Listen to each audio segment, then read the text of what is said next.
I'm the publisher of Publishing by the Seas.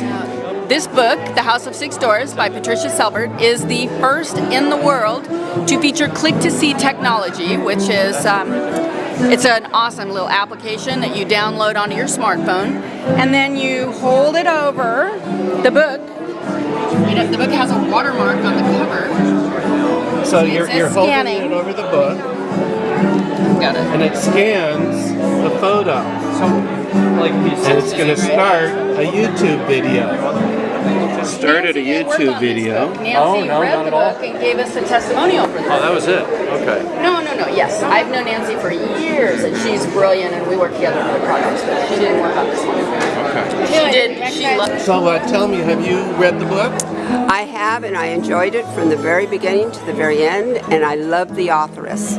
She's one of my favorite friends, and I wish her all the luck in the world. And I am very, very proud of her. Thank you. Do you have anything to say about it? Well, I have read the book, and we lived in Los Angeles in the Hollywood area where the book is set. And it brought back many, many good memories and other memories as well of living in the Hollywood area in the 1970s. At the same time, Patricia was living there, yeah. But we didn't know her then. Patricia, I love you, and I'm so proud of you. And the book is really easy read, and I mean that in the best way. It just flows so smoothly, and I'm so proud, and it's so beautiful, and thank you. Okay, well, thank you. Did you want to add anything? Not really. I hope to read the book. Me too. I look forward to reading it.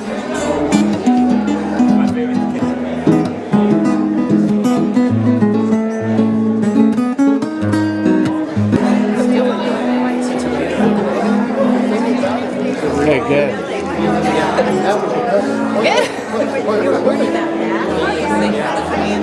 Well, hi, and you are?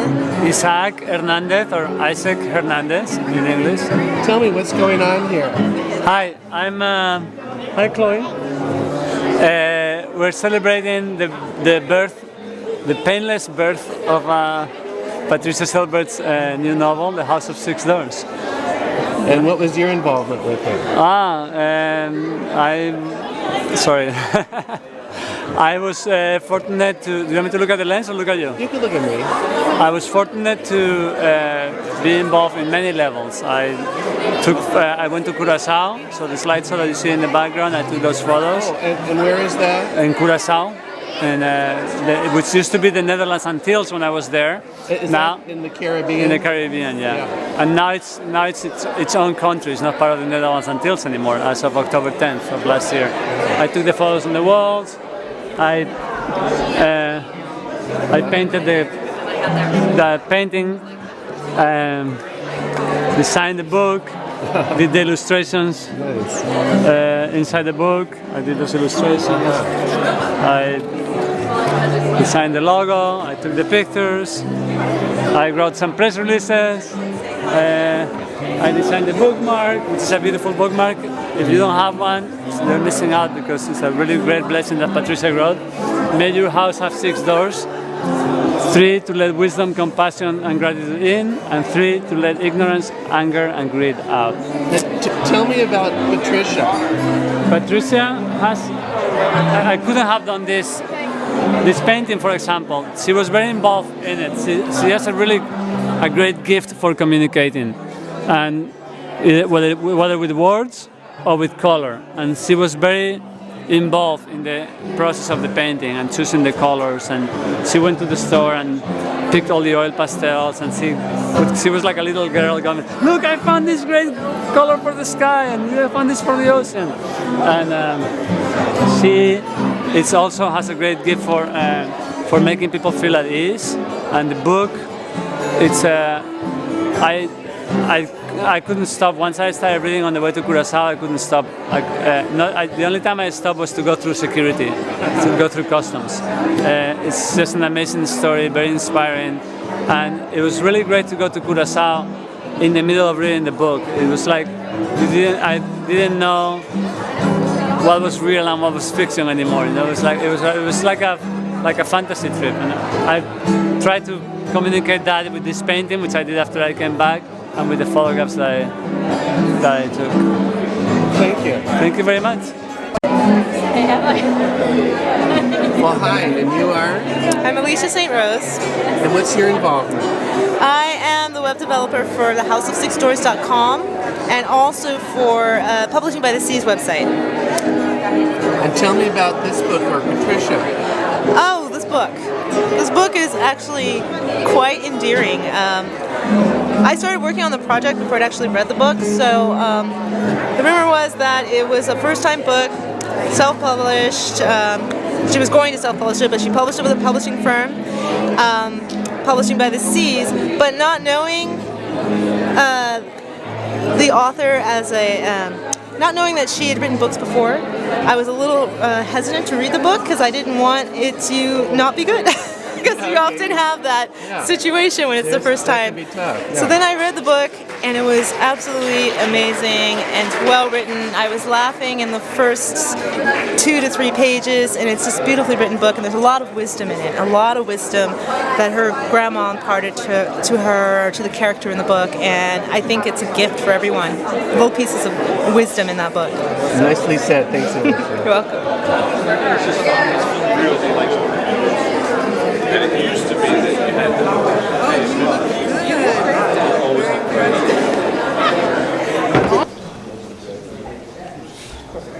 Let's see, can we still hear well? Welcome and thank you for coming out. The weather certainly has cooperated with us. Everybody had to swim and come through the heavy weather, so thank you for coming.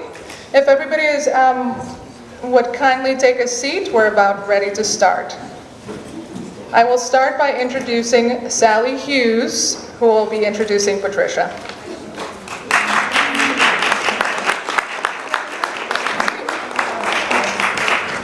Good evening, everyone. Is everyone well fed? Is everyone dry? No. Pretty much? All right. I am very honored to introduce the premiere debut of not only a first-time author in Santa Barbara, the newest author in Santa Barbara, but also her first book, The House of Six Doors.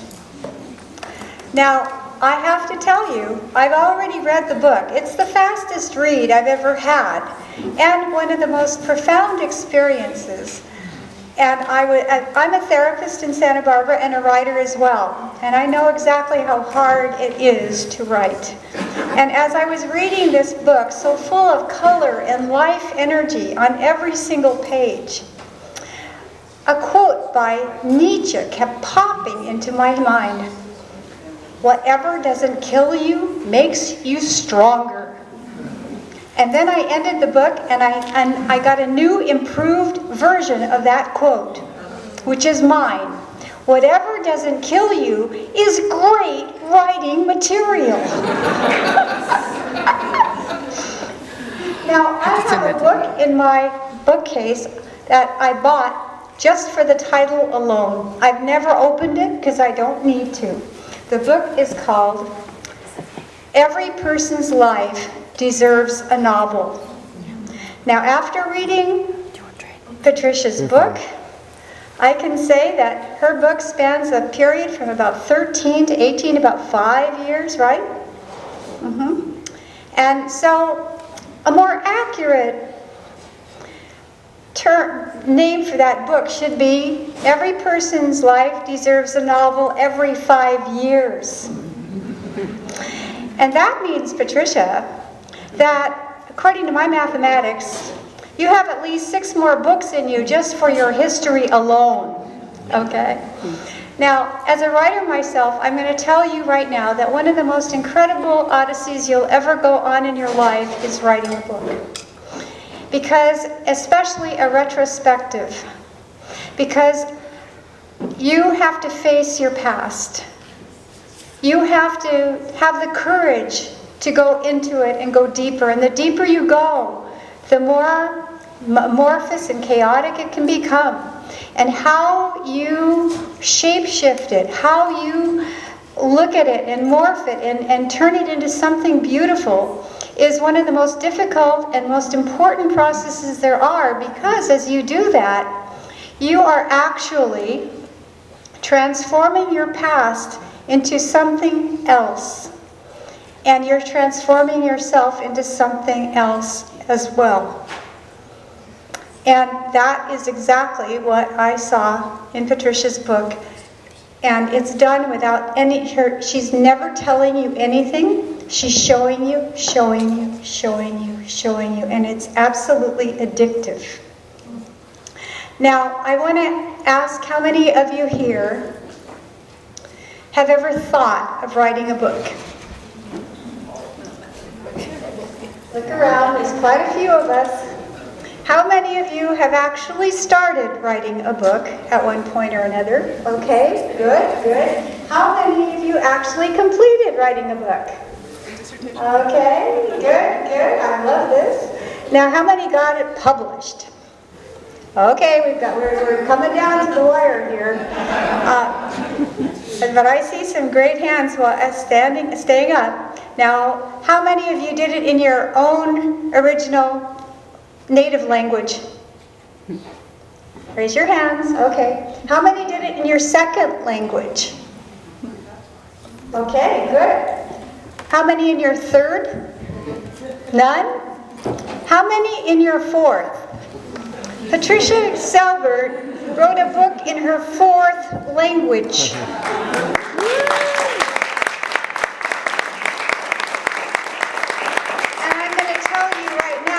Excellent, and it will actually help so many people, because we've all gone through puberty, and whether you're on the front end of that or the back end of that, you'll never get over it. And this one shows you an incredible story of a young heroine going through it and what she did with it. And there's many stories in this besides the one that's written, and the people who read it will get it. Now, I want to welcome Patricia Selbert with her book written in her fourth language. That's extremely good, and it's going to be a gift for everyone. Come on up.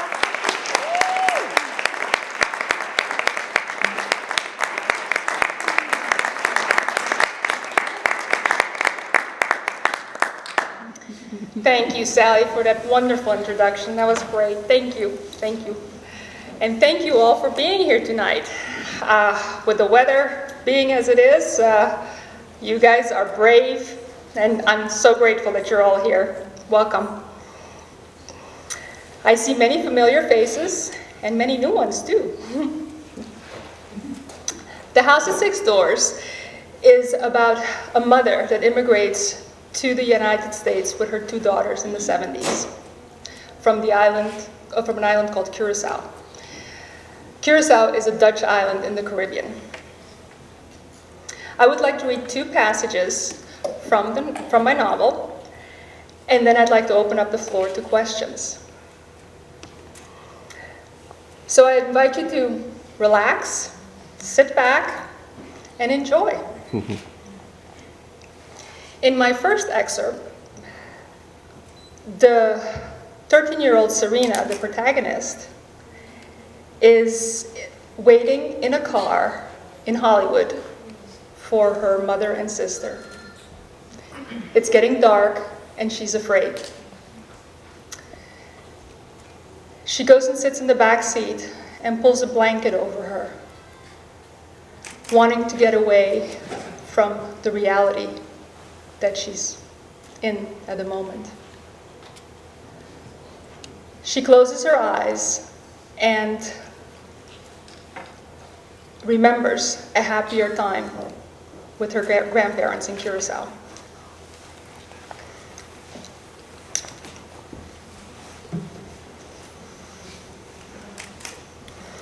Opa stood in front of me. Let's go to the House of Six Doors. The house got its name because it had 6 doors, 3 on the ocean side and 3 on the bush side.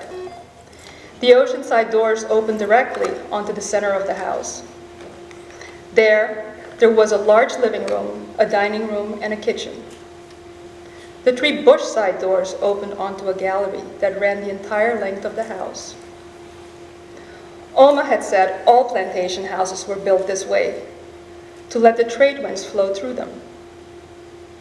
When I asked her why 6 doors, why not 4 or 8, she told me each door had a purpose. The 3 doors on the ocean side were to bring in gratitude, wisdom, and compassion. And the 3 bush side doors were to let out greed, ignorance, and anger.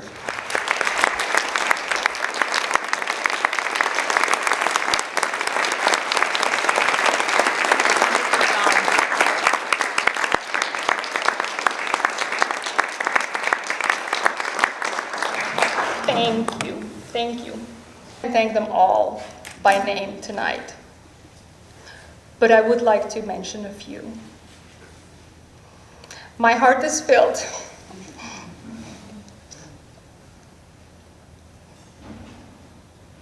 with gratitude for Janet Lucy and the writing group, without whom this novel would not have started. I want to also thank the amazing team of Publishing by the Seas. Nancy Black, Isaac Hernandez, Gina Zelling, Erica Romer, Alicia St. Rose, Diana McNeil, and Sophia Williams. They have worked tirelessly, and without them, this project would not have come to completion. Thank you.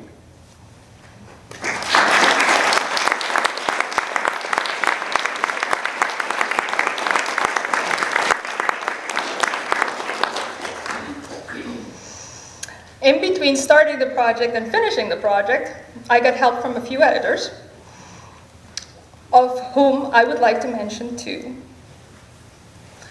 The meticulous Maeve Cooney and the insightful Dan Schmetanka.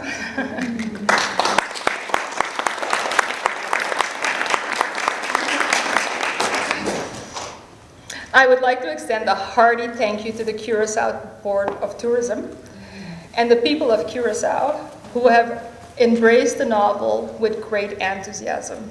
Thank you.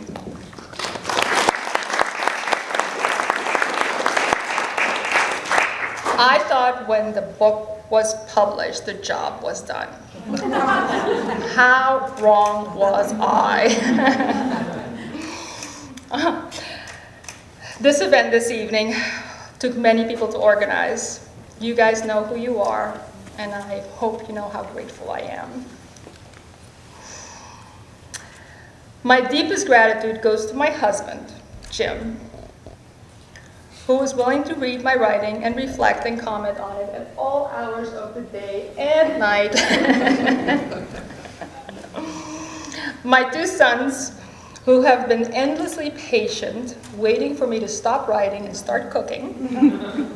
Thank you, Stefan, for all the meals you cooked. And now I'd like to open up the floor for questions. Tricia, I'm just, stand up, okay. I'm fascinated that you can speak 4 languages.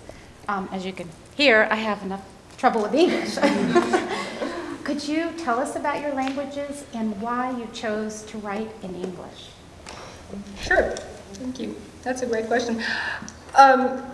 The languages, I learned English at about 13, and it's my adult language. It's the language that I think in and reason in, and it's the language that I translated my youth experience in, translated my younger experience back into English. So it's a whole story that I have in English. In Dutch, I'm a lot younger. I have, my adult Dutch is there, but it's not quite as solid. And Spanish, I have both. And Papiamento is a fun language that I love but it's not a language I really reason in. So my English is the language of my adult self. That women's rights. So, and you are? I'm Jim Selbert, Patricia's husband. Tell me about her and the book. She's been working on this for 10 years. When she first started, there was not a grammatical sentence to be had, but the voice was just beautiful, right from the beginning. And now, when she writes, it's beyond most people's ability who are native English speakers. She has an ability to draw pictures with her words that are emotional. It was interesting hearing her say she has a vivid imagination. Is that right? It's true. She sees things in cinematic terms, not so much in literary terms. And so it's really interesting to read her writing because then you see the same pictures. What's some of the history of her life? Well, very much as shown in the book. She grew up on the island of Curacao. Her uncle, Moises Frumencio de Costa Gomez, negotiated the home rule of those islands from Holland. And his father was a newspaper printer or publisher in Curacao. Then, just as in the book, she came to the States as a 13-year-old, having spent some time in Colombia as an even younger child. And then I met her when she was 18 and living in Los Angeles. And she's a fabulous equestrian, rode in the World Championships and the Pan American Games for the Netherlands Antilles, managed a big farm in Carpinteria, just as a woman of many talents. Was she homeless when she came to LA? Oh, I think that story is true. They lived in a car and they did not have a home. That story is true. Yeah, it's amazing. Well, I look forward to reading it. Well, thanks. I think you'll enjoy it. I have burning on this one. And then 10 years after that, I told her right here.